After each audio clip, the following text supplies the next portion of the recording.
Sidang perdana uji materi tentang tunjangan pensiun DPR akan digelar pada Jumat 10 Oktober 2025 di Mahkamah Konstitusi.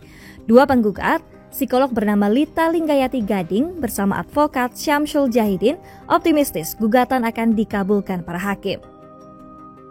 Mereka menggugat aturan dasar pemberian uang pensiun mantan legislator yang tertuang dalam Undang-Undang Nomor 12 Tahun 1980 tentang hak keuangan, /administrasi pimpinan dan anggota lembaga tertinggi negara, serta bekas pimpinan lembaga tertinggi negara dan bekas anggota lembaga tinggi negara.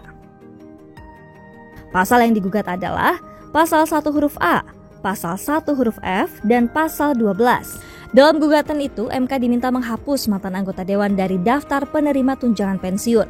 Gugatan mereka diterima MK pada 30 September 2025. Ide mengajukan permohonan ke Mahkamah Konstitusi muncul dari keresahan Lita dan Syamsul melihat besarnya beban finansial yang harus ditanggung negara untuk membiayai tunjangan pensiun bagi para mantan legislator. 2 bulan terakhir, isu tunjangan pensiun ikut menjadi sorotan seiring dengan meningkatnya gelombang kritik terhadap kinerja DPR. Lita dan Syamsul merasa tak terima uang pajak yang mereka bayarkan kepada negara digunakan untuk menanggung hak pensiun anggota DPR yang hanya menjabat sebentar. Dalam berkas permohonannya, para penggugat melampirkan perbandingan ketentuan pensiun bagi anggota DPR dengan pejabat negara lain. Misalnya, ASN serta anggota TNI dan Kepolisian Republik Indonesia yang harus memenuhi minimal masa kerja 10 hingga 35 tahun baru dapat memperoleh hak pensiun. Rentang minimal masa kerja itu juga ditemukan dalam aturan pensiun untuk Hakim Mahkamah Agung dan anggota Badan Pemeriksa Keuangan. Pakar Hukum Tata Negara Universitas Andalas, Ferry Amsari, menilai gugatan Lita dan Syamsul muncul dari kekecewaan terhadap ketimpangan realitas antara masyarakat dan anggota DPR. Semasa menjabat, total pemasukan anggota DPR bisa mencapai puluhan kali lipat upah minimum provinsi. Kekecewaan rakyat pada kinerja DPR dan besarnya berbagai tunjangan yang mereka terima menjadi salah satu pemicu demonstrasi besar pada pekan terakhir Agustus 2025. Momentum itu dinilai dapat memperlebar peluang gugatan Lita dan Syamsul diterima oleh Mahkamah Konstitusi. Menurut peneliti dari Populi Center, Usep Saipul Ahyar, menyebut bahwa peluang permohonan dikabulkan MK cukup besar. Mengingat, DPR sedang disorot oleh masyarakat yang sedang mendorong wacana reformasi kebijakan publik. Selain itu, gugatan ini bisa dijadikan MK sebagai momentum memperbaiki aturan kebijakan pensiun DPR yang memiliki sejumlah celah permasalahan.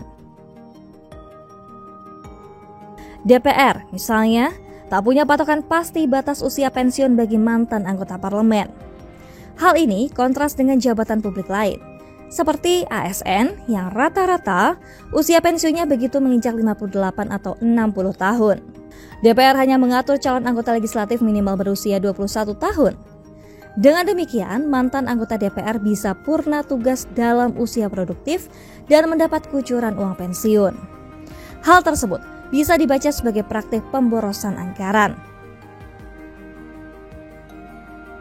Meski begitu, pakar hukum tata negara dari Universitas Mula Warman, Herdiansyah Hamzah berpendapat, MK juga diragukan akan satu suara dalam mengambil keputusan. DPR dikhawatirkan akan mengintervensi putusan MK lewat hakim konstitusi yang mereka usulkan. Herdiansyah berharap hakim-hakim MK lain yang bukan berasal dari pilihan DPR dapat melihat permasalahan secara objektif. Saat ini ada 3 hakim yang menjabat dan diusulkan oleh DPR sebagai lembaga legislatif.